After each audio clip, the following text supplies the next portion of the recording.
When we're talking to advisors about growth and the opportunities that we see, we're really thinking about it through two specific lenses. The first is net new asset growth, or the growth that advisors experience when they're acquiring new client relationships, deepening share of wallet, and then offset by any client attrition. And then the second lens that we look at is return on assets, or how they're monetizing their business. And so we see this come into play as advisors are increasing their advisory business or maybe charging for new and different services.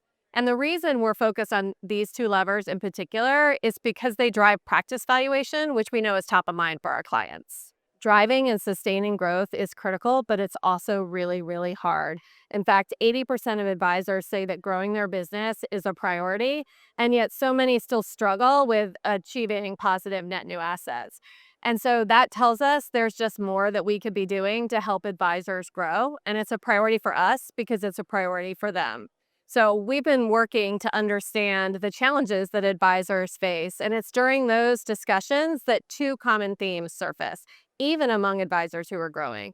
The first is many advisors, they just don't know where they stand. For example, maybe they've experienced revenue growth, but they don't realize their net new asset growth is actually stagnant. Or they don't know how they compare to their peers, which is such an important benchmark when you're assessing where you might want to go next.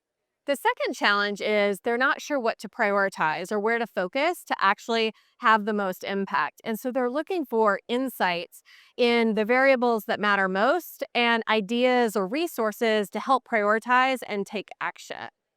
And because of LPL's scale, we actually have access to a lot of data, and that gives us really valuable insights that we're leveraging to help advisors understand the variables that matter most and prioritize the actions they take.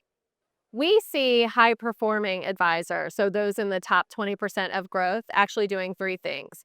First, they're setting the right growth foundation. So they're very intentional about serving a large percentage of clients in the accumulation phase and having a robust service model and segmentation strategy.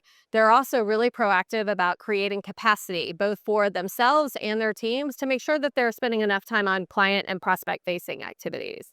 The second thing these advisors are doing is actually looking for ways to deepen existing client relationships. And that means tapping into things like LPL's growing suite of comprehensive advice services, so things like tax and estate planning, but also maybe considering expanding their use of our advisory platforms as part of their core business model.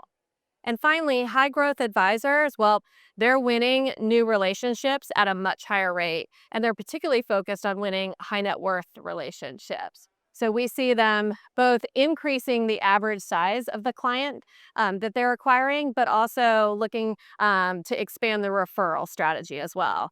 And here's the good news, there's a multiplier effect. So doing one of these things is great and will drive growth, but two or more, the results are exponential.